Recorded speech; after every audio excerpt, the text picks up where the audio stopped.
Hey everybody, welcome back to this episode of Heaven Will Be Mine. Last episode got a little crazy, so I think I might have led to our imminent destruction or death. But we got a little bit further in our relationship with Pluto, so that was a little bit satisfying. I love Pluto. Personally, I'm not gonna keep doing more playthroughs on this channel once I get to the end of this one.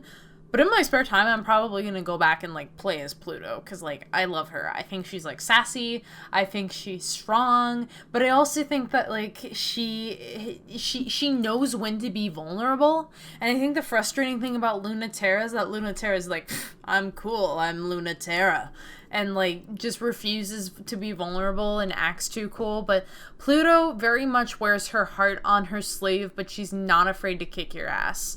That's what I've learned. Haven't learned much about Saturn's personality. Saturn just to me seems a little bit naive and really too young. And that's kind of what I'm getting so far from Saturn's personality. If I was pursuing her route more, I'm sure that I'd get more out of it. But anyways, that's a lot of rambling. I am so sorry. I am very excited. Let's go to our comms. What is the moon drop, Terra? Halimede says it was something you used to talk about.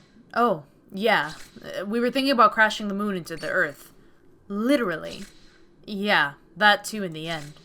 The goal of the space program used to be to make all of the solar system figuratively equivalent to Earth.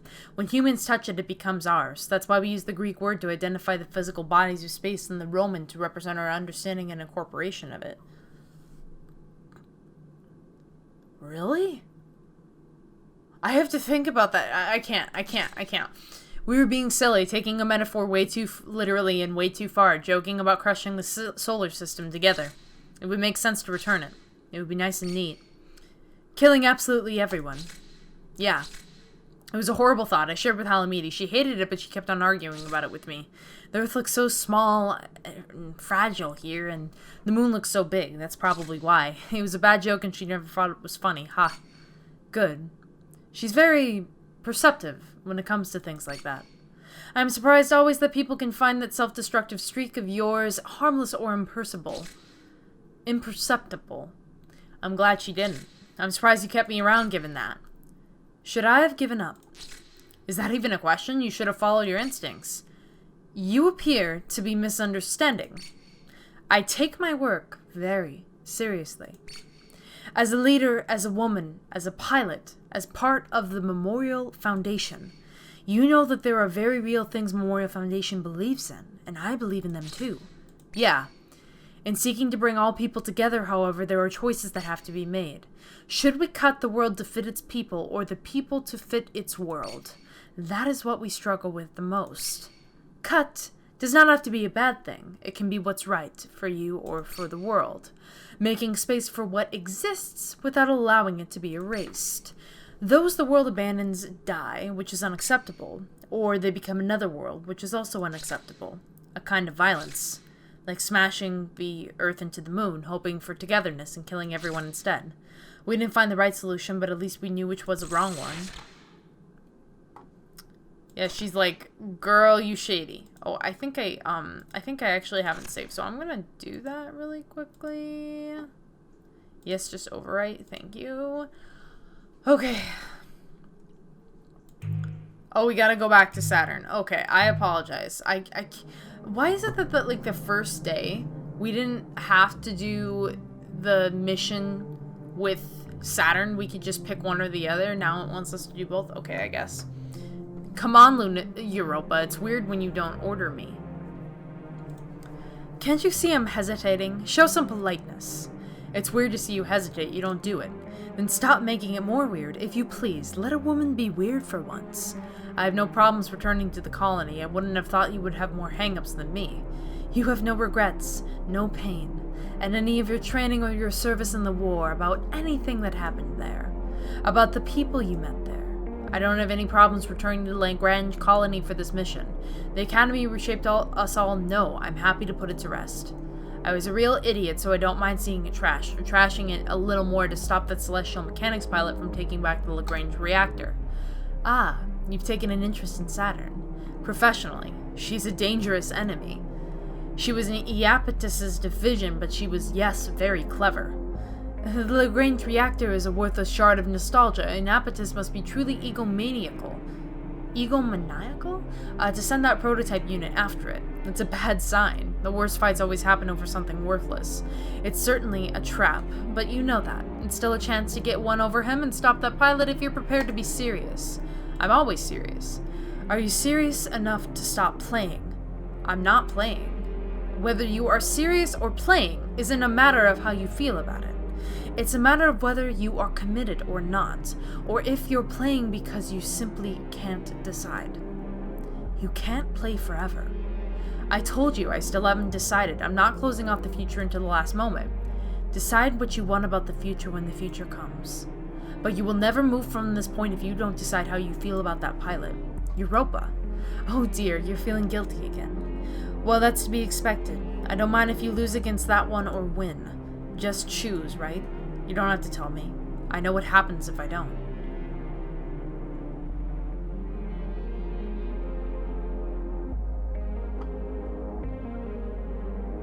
Fight for real in a fun way. Okay. The Academy Gardens were beautiful. And they are colder than space, because no feeling is as cold as wet is, not even vacuum. On the stability of artificial gravity, Lagrange colony was as Earth. Maybe even a little bit more. And being more Earth than Earth was, it was also less, and so Memorial Foundation Existential Safety ordered to abandon first when the space program was decommissioned. Not everyone agreed, and then there was a fight, and then the colony became like this. Ruined in a way only human things can be ruined. The reactor was shattered, and with it, all possibility for life and culture. Yet still some of it lingers, moss grows, objects gather. Sometimes there are whispers, titled memories, etched into space-time by the humans who spent too short a time there. True space is more of a numb feeling. It's the cold of nothing, and it feels like nothing too. I'm not so lost in nostalgia I can't tell when I'm not alone. And I know I'm not alone, so say something. Ah, so you did come. You're always close by. And you're always hiding something. And you're always just out of reach. Even though I have seen your face, I feel like I haven't. Even though I've shot you through the heart, it feels like I never touched you. Maybe you're just dense, Terra. I felt those plenty. I should say that about you, in fact. Terra, maybe you're the one who never came close enough to touch me? Am I just that good? Or are you holding back? You're slippery. And you've gotten better, too. What makes you say that? I don't already know where you are this time. I must have been doing pretty awful before then. No, you weren't. But it's still unbelievable that you've gotten so good in such a short amount of time. So I don't believe it. There's no hiding how much I suck, huh? No, the opposite. There's no way you weren't this good before. That's not true. You've definitely been trained, haven't you? I never fought other pilots. Did you fight something else? That doesn't count. It was nothing but training, and then nothing. The existential threat was never real. It was a trick of light, and our weapons pierced it with 100% accuracy every time, and no one was ever hurt, and it never became real enough to fight. That's true. It's also true that this isn't a real fight, either. You were right when you called it play fighting. These machines weren't ever designed with practicality in mind. They simply aren't made with an intention to kill. I've read plenty of Dr. Nick, so I don't need to lecture. And you're not even explaining it right. They did make ship selves with practicality in mind. They made them specifically in a shape that would not allow for death and war. Dr. Nix just didn't want an end to conflict, because that's silly. You can't be human without it. Death defeats the purpose of conflict, which is how humans communicate and change. Death and war and conflict. The ship self signals the fundamental transformation of human contact from suffering into love. If you know it, explain it the right way. Huh. If you knew Dr. Nix, you might have a harder time taking it seriously. I'm not part of Cradle's graces for a reason, you know. I'm not that dumb. Not that I don't get the appeal of wanting to be that dumb. Just kidding. No, I do too. Pluto has that effect, doesn't she? Yeah, I feel dumb every time. She really makes you want to believe with your whole heart. Even if you never really quite can. And neither can she all the way through. She just tries very hard. Terra, why are you really here? To stop me from taking a worthless artifact? To fall into an oblivious trap? for another chance at stopping me once and for all?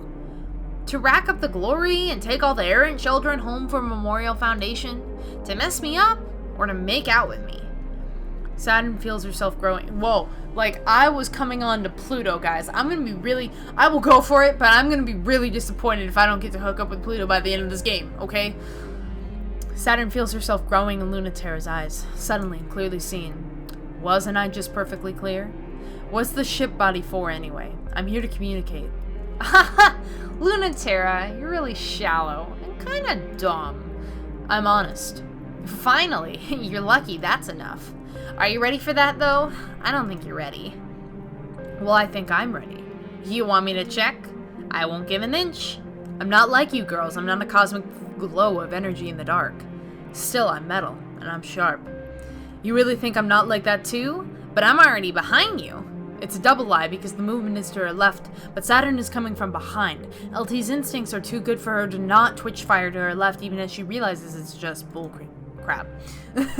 But then there's nothing. The feeling of being so close to being struck that she can't tell if she was or not. Are you really not like us girls? I'm nothing special, like I said. But you dodged it. It wasn't real. Nothing to dodge. Obviously. That's the part that's hard. I'm fighting for real, just like you wanted. You're the one who wants that. And fine, dodge this. Luna Terra's vision fills with pink. The neuroelectric toxin melting into her skin. It feels hallucinatory, weird, stubborn, aggressive, vulnerable, just like Saturn. And the poison electric haze Luna Terra feels a little like Saturn. Ha! Got ya! I like being wrong sometimes, you know. I like not being Memorial Foundation's perfect ace. It doesn't seem to really suit you, if I'm being perfectly honest. Neither does playing by the rules. If ship selves don't play by the rules when you're fighting, it stops looking like fighting. Oh yeah? What does it start looking like? Also, that's not where I am. Liar. Are you willing to bet on it? Yeah? Then go!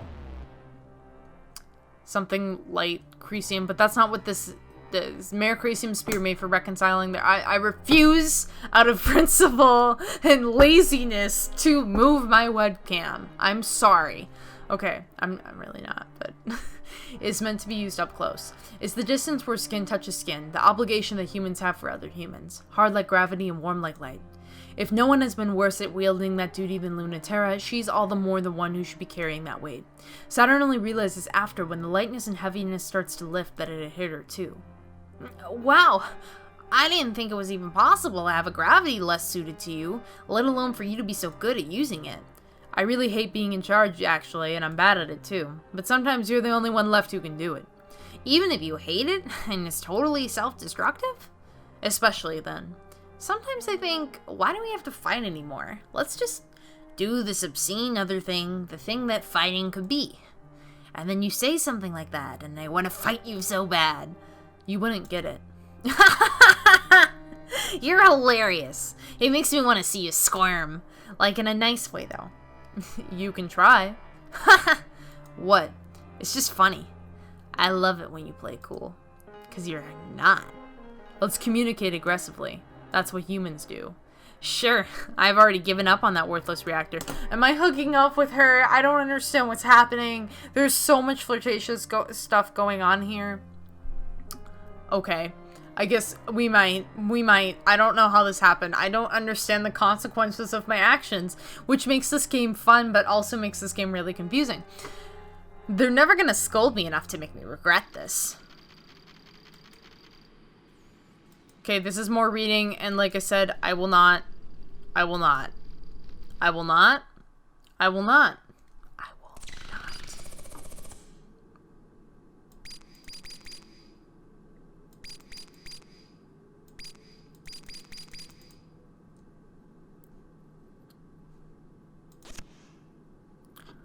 I don't understand. We're launching. Okay? We're going with another Pluto mission. New orders, Luna Terra. Get out for a while. What? Oh, really? You don't need me on standby? Yes, but you're making everyone anxious. The pacing and sighing is becoming melodramatic. Even worse, some of the girls are beginning to find it very attractive. Show them some mercy and give yourself a break, please. Sorry about that. I just snapped at one of the deck mechanics. I am getting tired. I know, and has given her a disgusting crush on you, so please leave before more of my crew become compromised. I still don't get why that happens. That you don't is less of a saving grace than you might think. It's good that you're not full of yourself, but you have no awareness of your own value. I'm aware. It's not a mystery to me why someone would like to earn the approval of someone who treats them as if they don't deserve it. It's an intoxicating feeling. So why do they think I wouldn't want that too? I'm just as greedy and childish. It annoys me. I'm not an invincible monster. I need the same things. Oh, grow up. You're no different than any of my other girls. You're the only one who thinks you actually have to be this made-up person. What, you think you're going to teach Pluto to not take on the burdens of those she cares about, when you can't even throw off your own entirely self-inflicted ones? You know, my girls aren't stupid enough to not see what a fool you are alongside your strength. They wouldn't find you so charming otherwise. Didn't you learn anything from your terrible relationship with my tragically pathetic niece? I, learned not to pretend I could give someone what she wanted. Wrong. You should have learned that just because someone likes you doesn't mean that they don't also know that you're an idiot. No one needs you to be stronger. You need to let yourself be weaker. Do that quickly, so I don't have to hear any more complaints from you or those girls. Aren't you tired of hearing them yourself?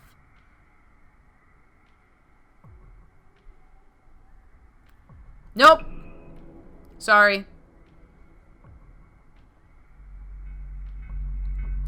On the far side of the moon, there's still some part of the dead, cratered Luna left. As the terraforming engines sweep in, they turn Earth's satellite to another part of the Earth. Until that time comes, this place is free of Earth's pull. A place so perfect for a quiet moment to happen, in an empty clearing surrounded by weight and life. It's the perfect place for them to fight like ships do. The fighting that ships do, not the fighting that people do. So sorry. Belch. Naked sunlight and nothing else, Pluto looks so beautiful, teeming galaxies with Krummakula the way she always was meant to. Out of all the prototypes she piloted over the years, more suited her like this, from the awkward and embarrassing creature she used to be, to the woman who promised Earth there could be a new type of human. No longer the priceless tool of selfish adults, the pawn of space's dreamers, the princess who can remake her body out of tidal forces and stardust. She's just Pluto. In the naked sunlight and nothing else, even in this worn and torn ship, Terra shines like she always has, even with the hurt she has. One way or another, someday or another, every girl bleeds. And her Mercury himself that was alongside her, the drip of her wound spins like a red constellation in 0G. She's rusted, but some parts of her will never rust. The two of them have fought so much, but this shouldn't be a fight. With nothing and no one else to think about, there's no reason to fight. In the naked sunlight, for once, don't fight. Tons of fighting like people do. Fight like ships do. Fight like the toys do. Fight like you don't have a body, like you don't hate your body. Fight your way into a new body. Fight like we used to without trying us to win. Fight like we did a long time ago when they were training us to fight, and all we wanted to do was play. Fight like we did when we didn't have any other way of touching each other.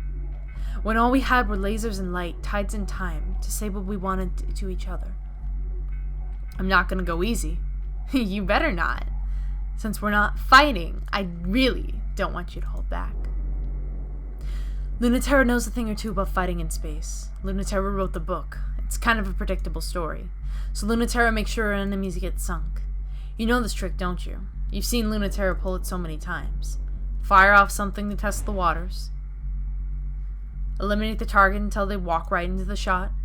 You can play that game forever until they make the first move. Don't let them make that move until you know they won't be expecting what you do next.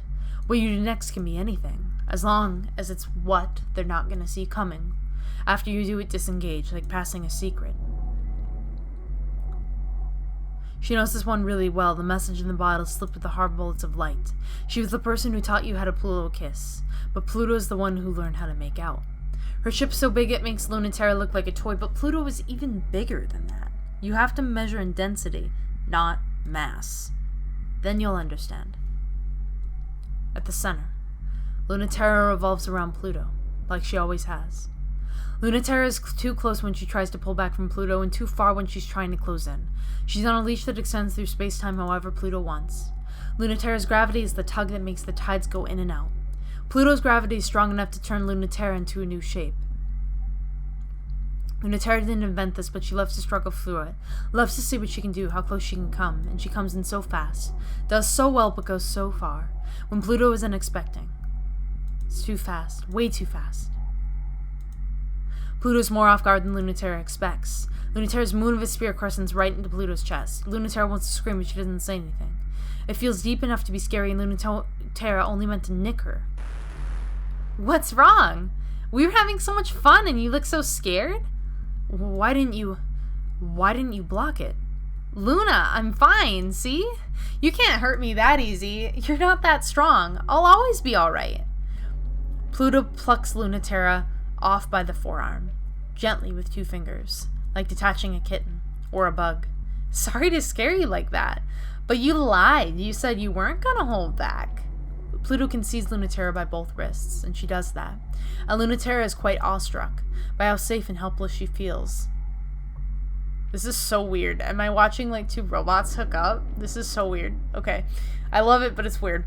The gravity pulling at her from Pluto is gentle but firm. Fighting ship to ship is the only time Lunaterra doesn't feel naked, but now she finally feels naked there too. It's not so bad though. Sometimes you have to let an animal bite you before it can feel safe. That's the thing you said once. See, I'm learning. I've learned so much. When I said that I was talking about Mars. And you're just like her. Are you really okay? I really didn't mean to scare you like that. But Luna T, you're always overestimating how capable you are of hurting me. It's fine, I was the one who was dumb. I thought I could scare you and you were too smart for it. You did that on purpose though? You really are amazing. Scary, right? Just like you said. You could be like that too though. There's still stuff that you could learn from me. Want to be the one to teach me then? Yes. I'd love to. Here, I'm holding you. Can you feel this? I don't. Guys, I might have to cut this. I'm so sorry. I'm trying. You don't have to try. It shouldn't feel like you're trying. It's either easy or it's nothing. You know, it's harder for me to take it easy than try hard. That's why you're so amazing. I'm so lazy. I never want to work ever. I'm always looking for the easiest way to do things. That's not true. It is. Then why are you so good at everything? I'm not. You are. I'm not, but I can't make you see it, no matter how hard I try. I guess I should just give up on trying to make you dislike me. Sorry you can't win against me. You really are a sore winner. Now I know how Mars feels. She's right. I'm totally insufferable. I'm glad at least someone knows. Oh, please be sure I noticed too. Excuse me, of course, but you don't care. Of course I care. I love you. Can you feel it now? I really didn't think I would, but I do. Tell me what it feels like. Feels like you're holding me? What's it like when I hold you? I don't know. Am I imagining it? But it can't be. It still feels like metal. I didn't think it would. But it also feels tender. Exactly like it would if you held me on Earth. This is why I'm not as strong as you. If I really thought we were never going to get the chance to touch, I don't know how I could stand it. Why are you holding me so tight? I'm feeling smug. Now look, who's the caught one now? I guess I lose. You totally lose. Don't tell anyone. Are you kidding? I'm going to brag about this for the rest of my life. Oh my god. I don't know what's happening. Okay. I thought we were gonna hook up, and then we didn't, and now I'm sad. I thought I was gonna have to edit that out. I was gonna be embarrassed. Did you notice, Lunaterra? Our base now is not far from the Sea of Crises, where your ship self was made and you first sorted. It's nostalgic, isn't it? Huh, it is, isn't it? Reminds me when we were fighting some theoretical alien existential threat and not each other. Would you prefer those days? I don't think so. No, I definitely wouldn't. I like being less stupid. Fighting with people is better than not even thinking about people at all instead of fantasies. Aren't you going to say that's still your problem? I know when I drilled you like little soldiers, I taught you the opposite too well, but I wouldn't mind if you had second thoughts. Europa, do you feel guilty? We should all feel guilty, but me and my peers especially. We caused this conflict to be played out, and we failed to teach you well enough to endure it. The future we had hoped you would live in was much too childish for you. I know. I'm not upset about that, or I would have never come back here by your side again. I don't want your guilt, or my guilt. What do you need, Terra? I would like you to give me your orders, without guilt or regret or expectation. Of course. Though I've raised you terribly, Terra, I have always been quite proud of you. She's always been so good it's scary. I can't deal with good kids. That was Nyx's job. True. But I don't hear a reason to trust me? Or are you going to ground me? You're my student, Terra. I don't have to trust you. Trusting you is not my concern. I can't keep you out of trouble anymore, or even tell you what to do. I can only advise my last remaining student. Whether you listen to me or not, or to that girl or not, whether you fulfill your duty to Memorial Foundation or betray us once more. You're getting too permissive in your old age. I've always been permissive, and I've always been old. I thought you said I was in charge. I will advise you no matter what decision you make, Terra. And not quietly. Then what's your advice, since I'm just gonna do it? Don't get out of dealing with your ex by indulging your death wish. She's not my ex. Were you not together, or is it not over? My advice is to not leave things ambiguous this time. What does that mean? Okay, guys, I'm so sorry. We have played this episode for long enough. We, unfortunately, have to bring this episode to an end. I am very excited for future. I don't know how much longer, or like how many more days we have left in this game, because I don't know if we're supposed to play until, like, one of us takes care of the, like, until one of us actually achieves our goals versus not. Like, if I help out Pluto one more time, it seems, I think that they're just gonna win. I haven't helped Celestial Mechanics at all. But then, no, wait, I'm sorry. Once it's 75% and 50%, that definitely does not add up to 100, so I don't really know. I don't know how much longer we have left of this game. But I am very interested to see how it plays out. Personally, I really hope that we end up with Pluto and that we don't kill the entire universe. But you know what? I've been making some choices kind of recklessly. But I think that's what's fun about this game, is that it allows for that kind of experimentation, because things are so vague and kind of written in their own jargon that you might not fully understand the consequences of every decision until you go back and like replay it over and over again. Seems like this is how this game is designed. But anyways, that's enough ranting from me. Thank you so much for watching this video. If you liked it, do please leave a like. It does help out the channel. And if you want to see future episodes, you should subscribe and ring that little bell, I guess. I guess that's a thing. That's so weird. Anyways, thanks again. Hope to see you next time. Bye!